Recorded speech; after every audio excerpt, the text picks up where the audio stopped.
2 pounds of potatoes will make 2 pies. Boil the potatoes soft. Peel and mash fine through a sieve while hot. Take 5 eggs, beat the yolks and whites separate. Sweeten to taste, squeeze the juice of 1 orange and grate half the peel into the liquid.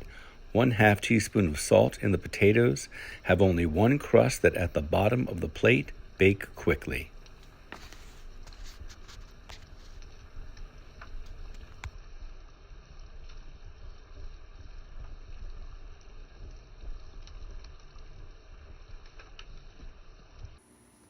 To prepare the crust of our pie, we will take flour, 1 pound, and add salt. We will now add lard and cut up butter into the flour. We will take our butter that is chilled and we will begin to mix it into the flour to create a coarse meal. We want to have some large pieces of butter and lard visible as we mix our pie crust. So with a knife, I begin the process, and now I'll take it to a larger bowl so that I can create the meal with my fingers by pressing the butter and shortening into the flour to create a fine meal.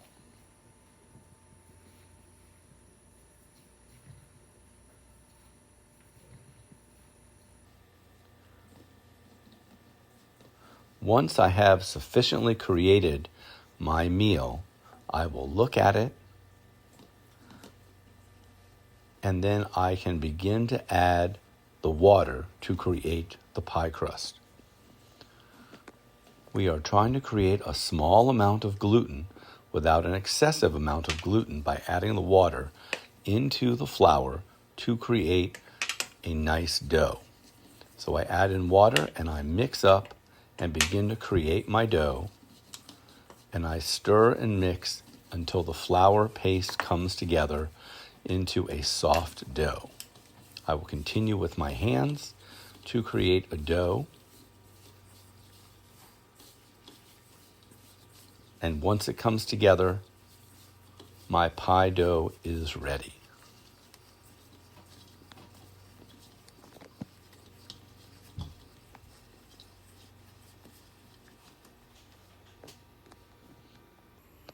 Now I've divided the pie into the dough into 2 pieces. I'll take 1 piece and I will roll it out with my rolling pin. As Mrs. Fisher instructs us, to roll the dough out as fine as the shell of an egg. So very, very fine in order to create a very thin, nice crust that will bake easily. So this dough works extremely well. Her recipe, once again, for her dough is 1 quart or 1 pound of flour, and then she adds to it 1/4 pound of butter and 1/4 pound of lard, and then enough water to hold the dough together.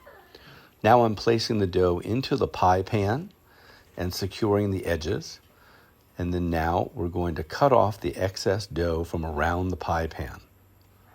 Leave just a small 1/2 inch hanging over so that we can create our edge of our pie crust.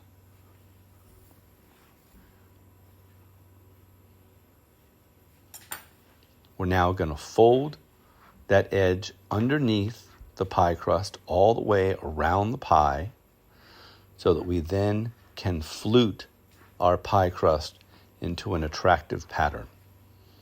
Here I take my thumb and 2 fingers, pushing my thumb and wrapping the pie around my thumb with my outer 2 fingers. I create a very delicate, fine pie crust finish. And there we go. We're testing our sweet potatoes that we have boiled, and we boiled them in the fireplace. Now we're peeling our sweet potatoes, and we will begin to make the filling for our pie. So we have 2 pounds of sweet potatoes that we have boiled and are removing the skin. And then, once all the skin is removed, we're going to take and we're going to slice coarsely those sweet potatoes into a bowl so that we can begin to mash them.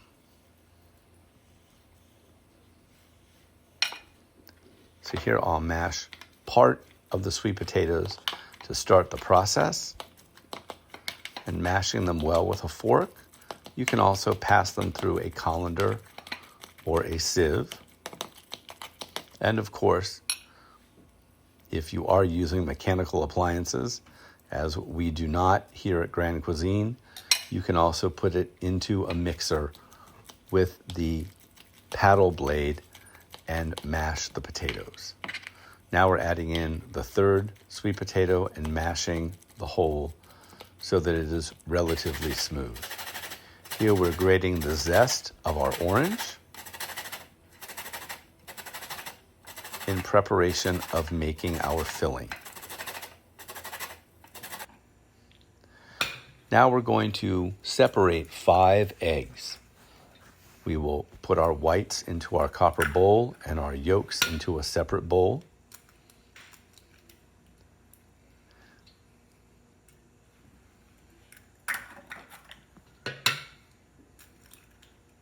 Many of the recipes in Mrs. Fisher's cookbook are very simplistic and yet really bring about a very quality Americana feel of food fare that was served in the mid to late 1800s.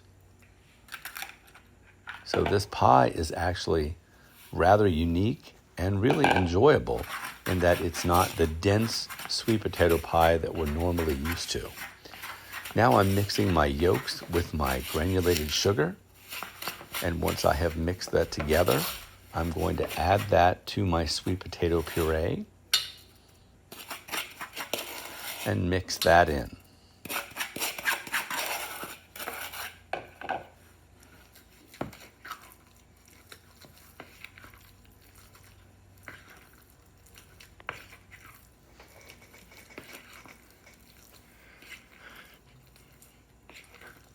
And once that is mixed in, now I can begin to flavor it by adding in the juice of an orange. And I'm going to take the orange and just squeeze the juice directly into my filling.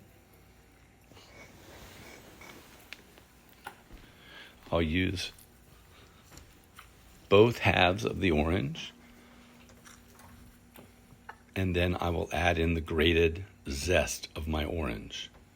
I will mix that up, and now my filling is ready. All I have to do is beat the egg whites. And this is rather unique, as most sweet potato fillings do not require that you beat the egg whites. But Mrs. Fisher offers us a recipe that is much lighter and not as dense as a standard sweet potato filling, and actually is quite enjoyable. So we're going to beat those up until we form soft peaks.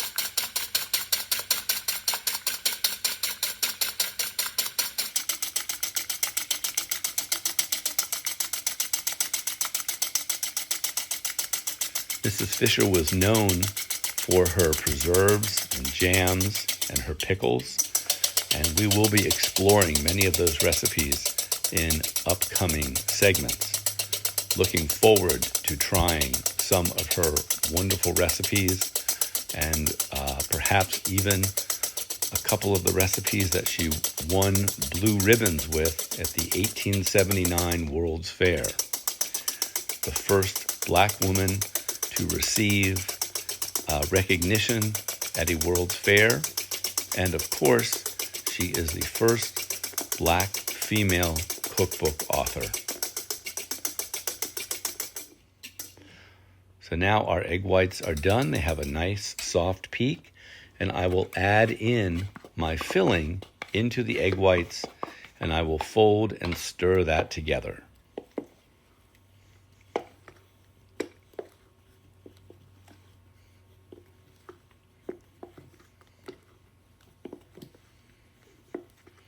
You don't have to be too gentle. You really want to make sure that you get the egg white in mixed well with your sweet potato filling. And do it as quickly as possible so that you don't lose much air in the egg white itself. Once you have completely stirred it in and you don't see any egg white, then we can add it to our prepared pie shell. Note that our pie shell is unbaked, and we're going to bake the whole thing together. We will now take it to the hearth. So here we have a Dutch oven that I have preheated by putting hot coals underneath it. Of course, hot coals that I've derived from the fireplace from burning logs.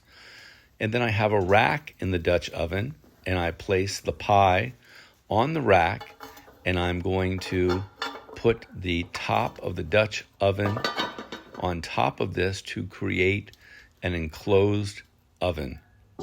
I have preheated the top by adding coals to the top, and quite surprising, it was fairly hot. So I'm adjusting the lid. Just want to be sure that I have not disturbed the pie. Get that down, and now I'm going to break some of my coals so that I can add additional coals to the top of my Dutch oven, and then I'll add some coals to the bottom and allow for baking. I was extremely surprised to see how quickly this baked in the Dutch oven in the fireplace. So we're going to put some coals on top, and then once we do that, we will add some coals to the bottom as well.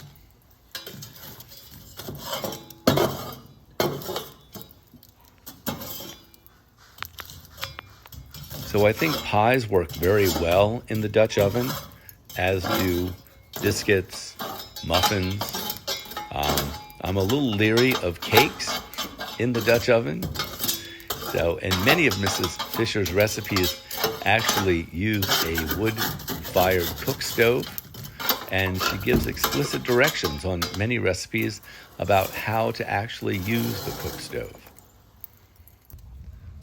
So now our pie is done, and it literally took less than 30 minutes for our pie to bake in our cast iron Dutch oven.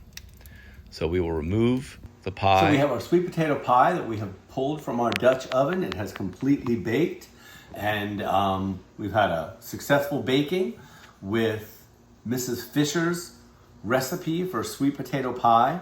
So we're going to go ahead and cut into it, see what it's like.